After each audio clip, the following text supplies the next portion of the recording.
Shalom saudara, kita berjumpa lagi dalam program yang cukup bagus sekali, yaitu tentang hubungan kita dengan Tuhan harus diperbaiki dengan cara bagaimana? Doa-doa. Waktu-waktu kita yang kerap kali kita buang dengan cuma-cuma, berpikir negatif, timbul kekhawatiran, ketakutan, kita terlalu banyak membaca koran, membuang waktu, lebih baik kita membaca firman dan memberikan telinga kita, waktu kita juga untuk berdoa kepada Tuhan. Itu jauh lebih efektif, tidak menggoncangkan iman, tapi memperkuat iman. Oleh karena itu, mari kita tunduk kepala, kita berdoa terlebih dahulu.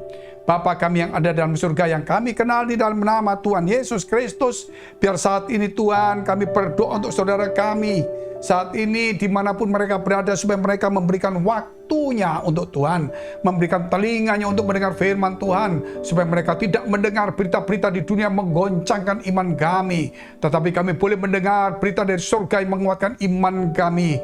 Bahkan Tuhan memberi kekuatan kepada kami. Terima kasih Bapa, terima kasih. Kau sucikan hati pikiran kami melalui firman-Mu, biar doa-doa kami Tuhan boleh menjadi perkenan, menjadi satu hubungan pribadi dengan Tuhan, menjadi akrab, karena kami adalah anak-anak-Mu yang Tuhan ingin juga mendekat kepada Bapaknya, yaitu Engkau Bapa yang ada di surga.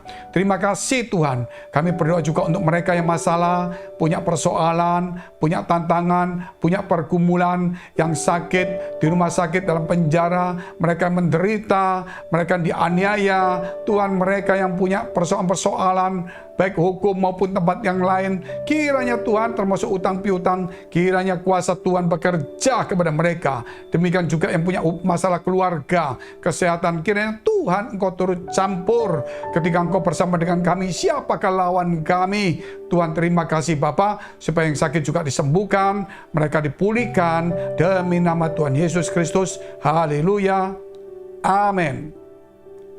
Puji Tuhan, kita lihat firman Tuhan dalam kitab Roma pasal 8. Ya, kita lihat dulu.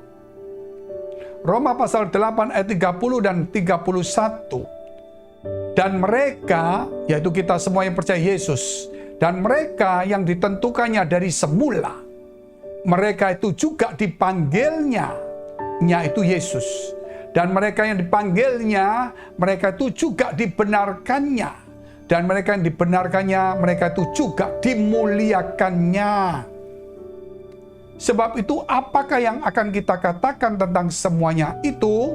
Jika Allah di pihak kita, siapakah yang akan melawan kita?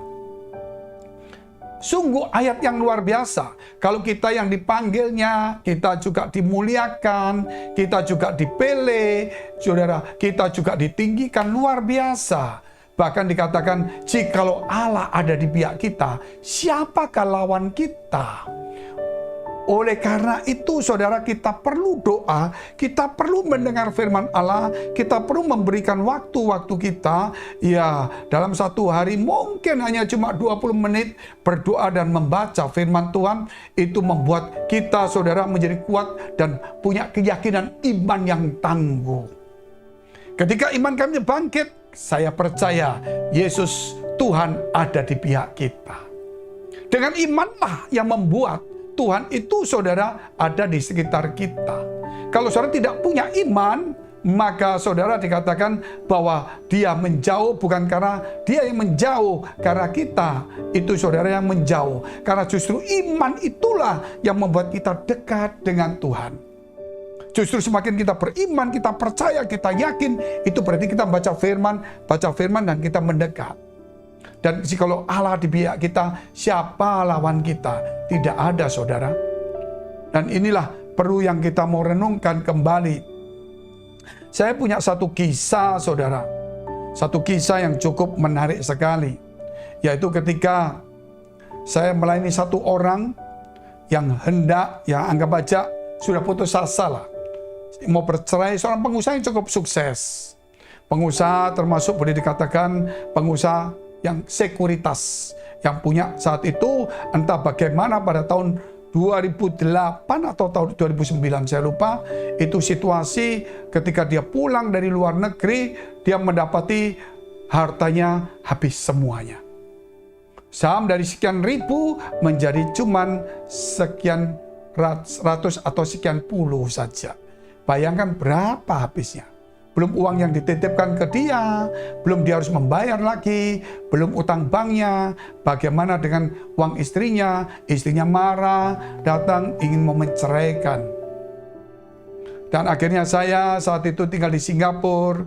Saya datang, karena itu teman, saya datang tinggal 2 hari, saya kasih firman, kuatkan, saya pelayanan lagi, kemudian di Jawa, sampai di NTT, pedalaman, saya balik, sebelum balik Singapura, saya mampir lagi 2 hari, tidur di rumahnya, memberi kekuatan, terus saya kembali Singapura.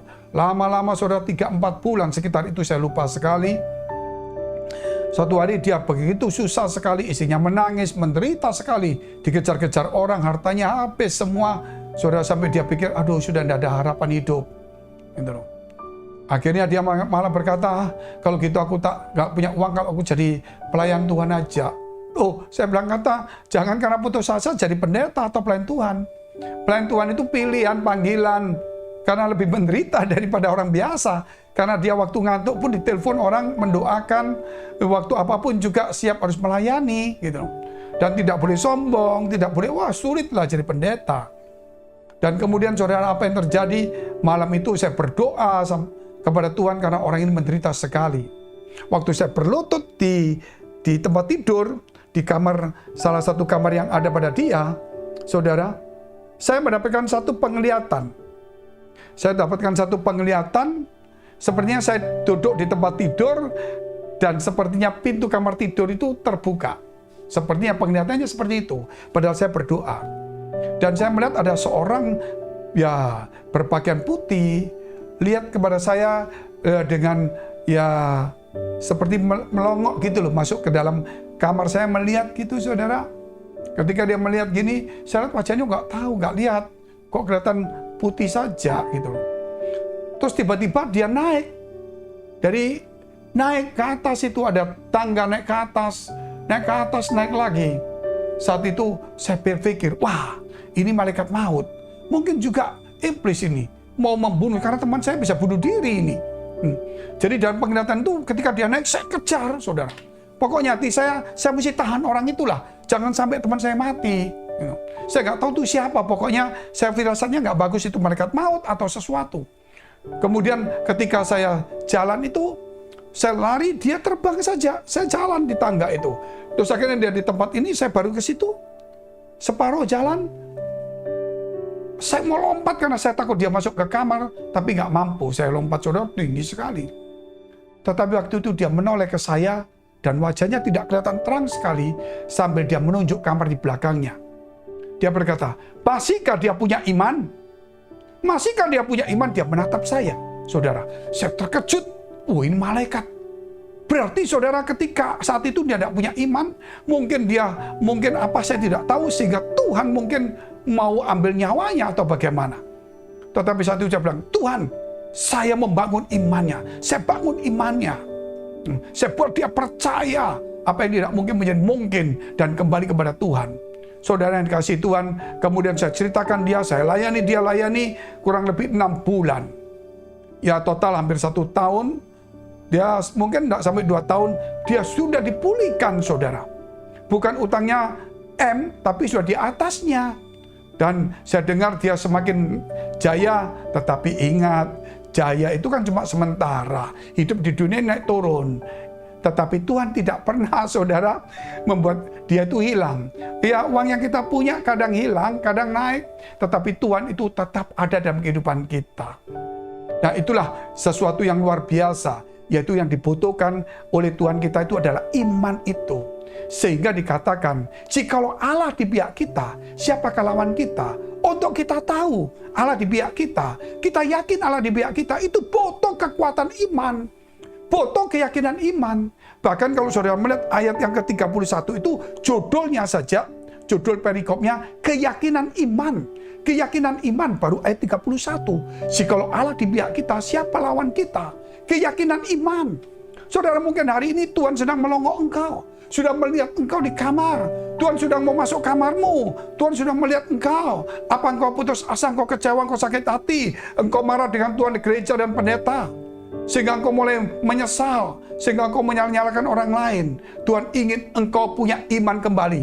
Karena firman Tuhan berkata, jikalau Tuhan akan datang di bumi, adakah iman di bumi? Saudara, karena di bumi mungkin ada banyak kesulitan, tetapi tetap iman itu membuat kita menang.